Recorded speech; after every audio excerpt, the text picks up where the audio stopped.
मज़ीद दिलचस्प कंटेंट देखने के लिए हमारे चैनल को सब्सक्राइब करें और बेल आइकन को ज़रूर प्रेस करें।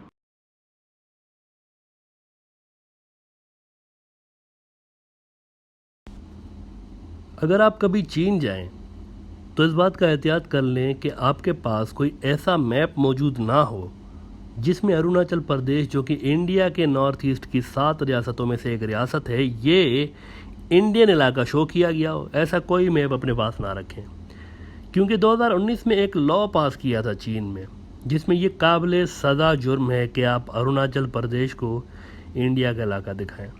वो कहते हैं कि ये साउथ तिब्बत है, इंडिया का इलाका नहीं, हमारा इलाका है। 2019 में चीनी अथॉरिटीज़ ने 3 लाख ऐसे मैप्स जो कि चीन से बाहर एक्सपोर्ट होने थे, लेकिन जैसा कि उनके अंदर अरुणाचल प्रदेश को इंडिया के नक्शे में दिखाया गया था, तो चीन ने वो 3 लाख मैप्स जला दिए थे।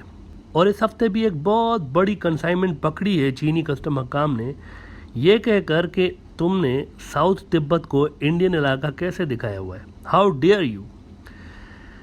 ना इसको जोड़ लीजिए द वॉल स्ट्रीट जर्नल की इस खबर से कि China India moves tens of thousands of troops to the border in largest buildup in decades. हाँ, कई दिहाइयों में सबसे बड़ा बिल्टअप हुआ है। 1960s के बाद शायद ये सबसे बड़ा बिल्टअप है। इसमें वो बता रहे हैं कि कम से कम 50,000 नए फौजी चीन लाया हुआ है बॉर्डर पर। इंडिया के साथ जो बॉर्डर लगा है उस पर कम से कम 50,000 हैं।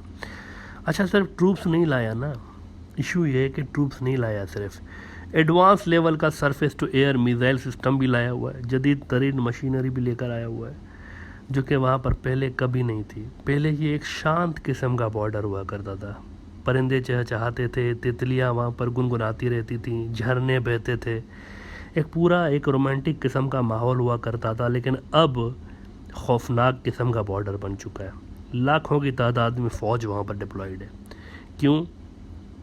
क्योंकि 8वीं पास जो इंडिया के प्राइम मिनिस्टर हैं, इन्होंने कमाल का एक विजनरी डिसीजन लिया था 5 अगस्त 2019 को। उसके बाद यहाँ पर इन एरियाज़ के अंदर लाखों की तादाद में फ़ौज है, जदीद तरीन वेपन सिस्टम है, और नज़रें हैं सही वक्त के इंतज़ार पर टिकी हुई। सही वक्त आए और हम चढ़ दौड़े इंडिया के ऊपर। ये हो रहा है। 2 जुलाई को द वॉल स्ट्रीट जर्नल ने ये खबर लगाई थी ना, तो अगर कोई सेंसिबल इंसान इंडिया की डिफेंस पॉलिसी चला रहा होता, वैसे इंडिया की डिफेंस पॉलिसी फ़ौज नहीं चला रही, मोदी साहब चला रहे हैं, ये हम आपको पहले भी बता चुके हैं कि मोदी साहब डिक्टेट कर रहे होते हैं कि किससे लड़ना है, किससे दोस्ती करनी है, वो चला रहे हैं। अगर कोई सेंसिबल इंसान इंडिया की डिफेंस पॉलिसी चला रहा होता तो वो क्या करता है इन हालात में? यकीनन यही करता ना कि चीन के एक्शंस का मुनासिब जवाब देता, इकदामात करके, वो भी अपनी फ़ौज लगाता, जो जदीद से जदीद सिस्टम है इंडिया के पास वो लगा देता, और पाकिस्तान के साथ सॉफ्ट हो जाता फौरी तौर पर। क्यों? To avoid two front situation. यही होता ना, पाकिस्तान के साथ सॉफ्ट हो जाता, वहाँ पर फोकस रखता अपना सारा। लेकिन इंडिया में ऐसा नहीं हुआ है। चीन वाला बॉर्डर बॉयल हुआ पड़ा है, लेकिन नज़र किधर है? पाकिस्तान पे। ये ज़रा 2-3 रोज़ पहले का द प्रिंट देख लें। कह रहे हैं कि India raises pitch against Pakistan, ask it to vacate all areas under illegal occupation. अच्छा जी, आपने कह दिया और पाकिस्तान ने खाली कर लिया। बॉर्डर चीन वाला गर्म है, धमकी पाकिस्तान को मिल रही है अब भी। अब ये हाल है। लेकिन वेट, कहानी अभी ख़त्म नहीं हुई, कहानी ख़त्म नहीं हुई। इससे भी बड़ा एक जिहालत का मुजाहरा हुआ है। इंडिया ने ऐसे टाइम पर भी चाइना पाकिस्तान दोनों को धमकी देते हुए कहा है कि ये जो BRI का प्रोजेक्ट है ना, ये ताज़ा तरीन धमकी है। ये जो BRI का प्रोजेक्ट है ना, CPEC, China Pakistan economic corridor, ये ख़त्म कर दें। Now look at that. मिसाल के तौर पर ये देखें, द प्रिंट कह रहा है कि Modi government slams so called China Pakistan economic corridor. So called लफ्ज़ देखें, सो कॉल्ड इकोनॉमिक कॉरिडोर है। कोई $60 अरब के ऊपर की यहाँ पर इन्वेस्टमेंट हुई पड़ी है चीन की। इतना तो इंडिया का साल का डिफेंस का बजट भी नहीं होता जितनी यहाँ पर चीन ने इन्वेस्टमेंट की है, लेकिन फिर भी कह रहे हैं कि ये सो कॉल्ड है। मोदी साहब की जानिब से ये वर्ड यूज़ किए गए। इसके लिए कहा जा रहा है कि ये खाली कर दें। हम कह रहे हैं, आपको बता रहे हैं, वार्निंग दे रहे हैं आपको, खाली कर दें ना। मोदी जी ये कर क्या रहे हैं? हमारा पॉइंट यही है आज के प्रोग्राम का कि ये कर क्या रहे हैं। Actually, he is inviting Pakistan and China both to make a joint military strategy to counter India.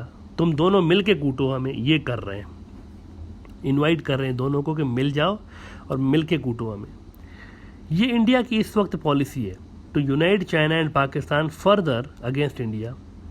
अच्छा, उधर नॉर्थ ईस्ट में सिविल वॉर अलग से चल रही है, कमांडो तो डिप्लॉयड थे ही पहले ही दोनों स्टेट के बॉर्डर पर, लेकिन अब आज का टाइम्स नाउ क्या कह रहा है, इंडिया का अखबार है, पाकिस्तानी अखबार नहीं है, इंडिया का अखबार है, कह रहा है कि मिजोरम ने अपने सिविलियंस को हथियार देना शुरू कर दिए कि get ready for the show. Civilians को मिजोरम, अब सिविलियंस जब हथियार पकड़ते हैं तो क्या होता है, सिविल वॉर यही तो होती है ना, धरती माँ को बचाने का समय आ गया है, ये लो हथियार पै जाओ।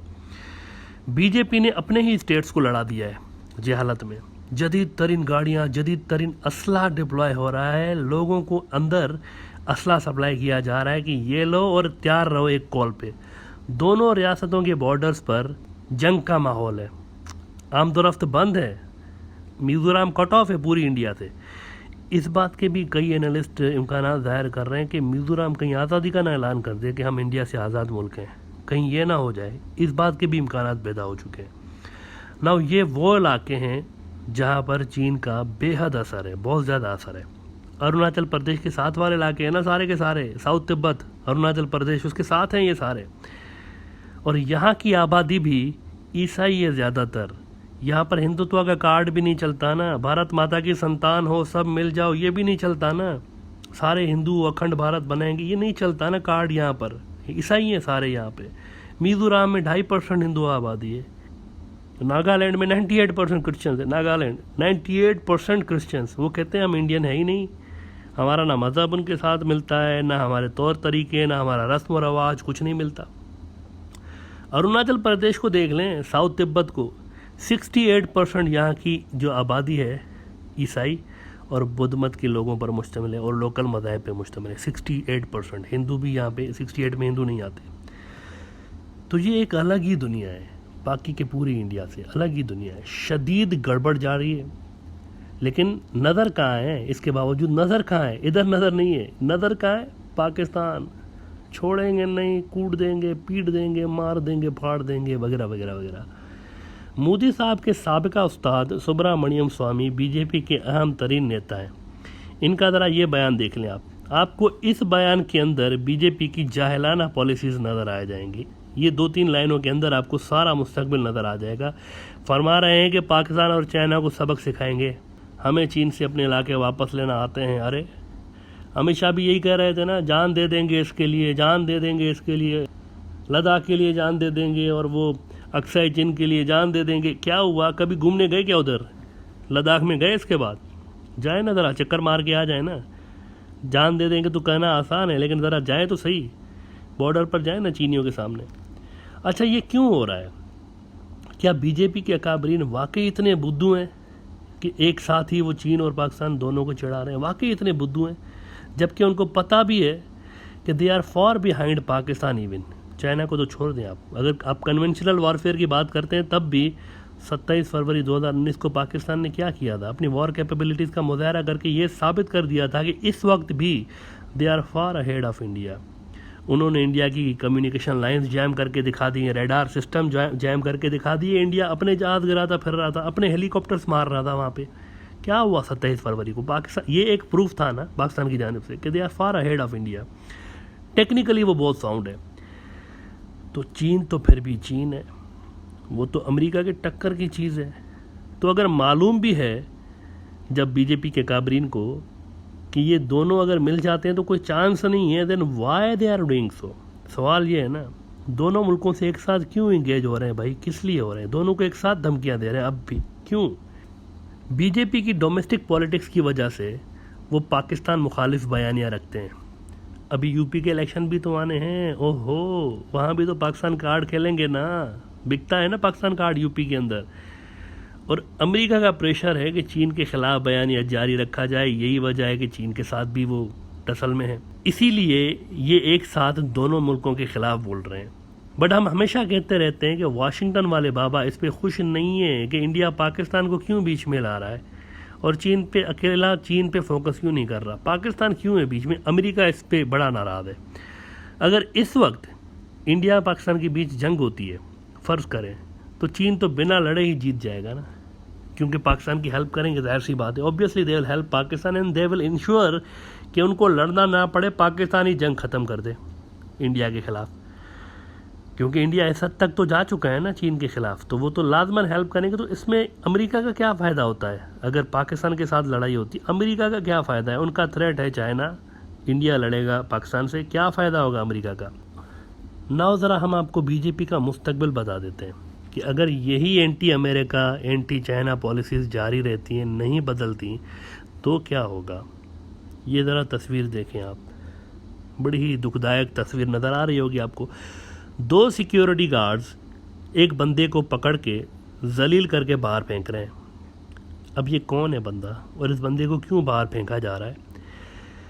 ये तस्वीरें इजरायली पार्लियामेंट की बिल्डिंग के अंदर के मनाज़र हैं, और जिस बंदे को फेंका जा रहा है ना बेइज्जत करके, जिसको गार्ड बाहर निकाल रहे हैं, ये वहाँ की आरएसएस समझ लें, उसका बंदा है, नेतन्याहू का जिगरी दोस्त। इसका नाम है इतमर बिन गरव, और एज वी सेड ये इजराइल की आरएसएस का मेंबर है, जिसे कहते हैं ओज़मा यहूदत। अब ये क्या भला है? ओज़मा यहूदत का मतलब है कि पावर ऑफ जूज, ये वहाँ की पार्टी है, आरएसएस की तरह की पार्टी है, उसका ये लीडर है जिसको धक्के मार के निकाला जा रहा है। ये जो पार्टी है ना, असल में इजराइल के अंदर एक पहले पार्टी हुआ करती थी, उसका नाम था काश पार्टी। ये इस्लाम और मुसलमानों के शदीद मुखालिफ हुआ करते थे, और ग्रेटर इजराइल, अखंड भारत जैसे आरएसएस बनाना चाहती है, तो वो अखंड इजराइल के हामी थे। जैसे आरएसएस पे इंडिया में बैन लगा था, वैसे ही काश पार्टी पर भी बैन लगा था 1994 में। और फिर उन्होंने एक विंग बनाया था जो कि लिबरल यहूदी सियासतदानों को टारगेट करता था, प्रॉपर्टीज़ जलाता था उनकी, उनके खिलाफ नारेबाजी करता था, बस यही काम रह गया था उनसे। लेकिन फिर जैसे आरएसएस से एक सियासी विंग बनी, आरएसएस की पॉलिटिकल विंग, उसे कहते हैं बीजेपी।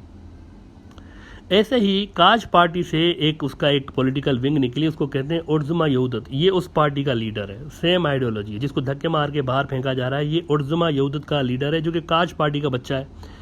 ये इनका मोहन भागवत समझ लें या मोदी साहब समझ लें, जो समझ लें आप, लेकिन ये उसी नज़रिए का बंदा है। अच्छा, कभी ये इजराइल की पार्लियामेंट में बैठकर बड़े आराम के साथ और जोश और वलवले के साथ मुसलमानों के लिए अनाप शनाप बोलता रहता था नेतन्याहू के टाइम में, और नेतन्याहू मुस्कुराता रहता था। बड़ा शरीर किस्म का एक लीडर है, शरीर एक नटखट होते हैं ना, नॉटी किस्म का नेतन्याहू, मुस्कुराहट उसके चेहरे पे होती थी, सुन के मुस्कुरा रहा होता था। तो आज इसको उठा के क्यों बाहर फेंक रहे हैं? क्योंकि एज वी सेड, जब नेतन्याहू वाशिंगटन वाले बाबा के लिए मिसफिट हुआ, तो उसकी जगह दूसरी हुकूमत ले आया ना बाबा, और उस हुकूमत में, now this is very interesting, उस हुकूमत में जो डिप्टी स्पीकर है ना इजरायली पार्लियामेंट का, वो मुसलमान है। इजरायली पार्लियामेंट का डिप्टी स्पीकर अहमद तब्बी नाम है इनका। कुदरत का करिश्मा देखिए आप, इजराइल की पार्लियामेंट का डिप्टी स्पीकर मुसलमान, अहमद तिब्बी। तो ये जो इजरायली मोहन भागवत कम मोदी साहब हैं, ये उस दिन आए और पार्लियामेंट की स्पीच में इन्होंने गालियाँ शुरू कर दी। ओए अहमद तिब्बी, तू ऐसा है, तू वैसा है, अरब ऐसे हैं, मुसलमान ऐसे हैं, ब्ला ब्ला ब्ला। इधर से इन्होंने कहा कि इन्हों बाहर कढो, बाहर निकालो इसको, बोर कर रहा है बहुत।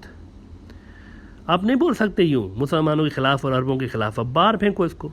बाहर फेंक दिया उठा के, इजरायली मोहन भागवत और मोदी साहब इसको बाहर फेंक दिया। गार्ड्स ने उठा के धक्के मार मार के बाहर फेंकाए उनको। इंडिया में भी यही सेम रिपीट होने वाला है। अगर बीजेपी की पाकिस्तान और मुसलमान मुखालिफ पॉलिसीज़ जारी रहीं तो यही रिपीट होगा। चंद साल पहले भी ये मजाक लगता था कि इजराइल की पार्लियामेंट में कोई मुसलमान इतनी बड़ी पोस्ट पे बैठा होगा और अरबों के ख़िलाफ़ बात करने पे किसी को धक्के मार के निकाला जा सकता है, ये मजाक लग रहा होगा चंद साल पहले। लेकिन अब हो रहा है कि नहीं हो रहा है? वैसे ही आज ये मजाक लग रहा होगा कि इंडियन पार्लियामेंट में कभी मुसलमानों के ख़िलाफ़ बात करने पे किसी को धक्के मार के निकाला जा सकता है। बट इट कुड हैपन, क्योंकि बाबा, वाशिंगटन वाले बाबा को आप अंडर एस्टिमेट मत करें। इनकी एक नज़र में मुल्कों की काया पलट जाती है, एक नज़र में फ़कीर को बादशाह बना देते हैं। ये बाबा बड़ी करामत वाली चीज़ है। बीजेपी तो उनके लिए बहुत छोटा इशू है, इनको उठा के कोई दूसरा लाना कोई।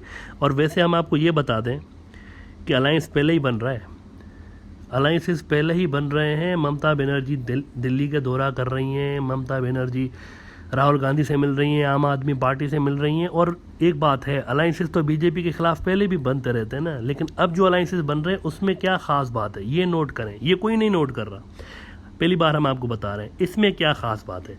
इसमें ख़ास बात यह है कि पहले जो अलाइंसेस बने हैं ना, वो 0 + 0 = 0 हैं। जो पार्टियां आपस में मिलती थी उनकी हैसियत इतनी ज़्यादा होती नहीं थी। लेकिन अब की बार जो अलाइंसेस बन रहे हैं ये किस किस्म के बन रहे हैं? ममता बनर्जी इलेक्टेबल हैं, बंगाल में इनका वोट बैंक है भाई, ये जिसको बोलेंगी उसी को वोट पड़ेगा। और जो पार्टियां मिल रही हैं सारी वही हैं जो कि बीजेपी के खिलाफ मिल रही हैं, सारी वही हैं जिनके लोकल स्टेट्स में अपने अपने वोट हैं, अपना प्रॉपर वोट बैंक है इनका। ये मिल रहे हैं, सारे इलेक्टेबल्स मिल रहे हैं, और वो भी सारे liberal, like minded liberal electables. इनको ममता बनर्जी इकट्ठा कर रही है, राहुल गांधी इकट्ठा कर रहे हैं। तो ये ऐसे ही इकट्ठे हो रहे हैं खुद ब खुद? Not possible. कोई ना कोई तो ऊपर से इनके है। अब आप खुद सोचें कौन हो सकता है इनके ऊपर। बाइडन को आए हुए ज़्यादा अरसा नहीं हुआ, लेकिन अभी से ही वेस्टर्न मीडिया सवालात उठाना शुरू कर दिया उन्होंने। वहाँ के टॉप मीडिया आउटलेट सवालात उठाना शुरू कर दिए बाइडन से कि how long will Joe Biden pretend Narendra Modi India is a democratic ally. इस फाशिस्ट को आप अलाय कैसे बना रहे हैं डेमोक्रेसी इंडिया में? अभी से सवालात उठना शुरू हो गए कि बाइडन साहब किधर गई आपकी डेमोक्रेसी भाई? आप तो हिस्टोरिकली बड़ी बातें करते रहते हैं डेमोक्रेसी के हवाले से, लेकिन आपके खुद के बड़े बड़े इत्तेहादी ही फाशिस्ट बन चुके हैं। किधर है डेमोक्रेसी? ये मुस्तकबिल है बीजेपी का। अगर अब भी राइटिंग्स ऑन द वॉल ना पड़ी गई इंडिया के अंदर, बीजेपी के अंदर, तो होने वही जा रहा है जो कि उर्जुमा यहूदत की लीडर के साथ हुआ है, धक्के मार के निकाला जाएगा।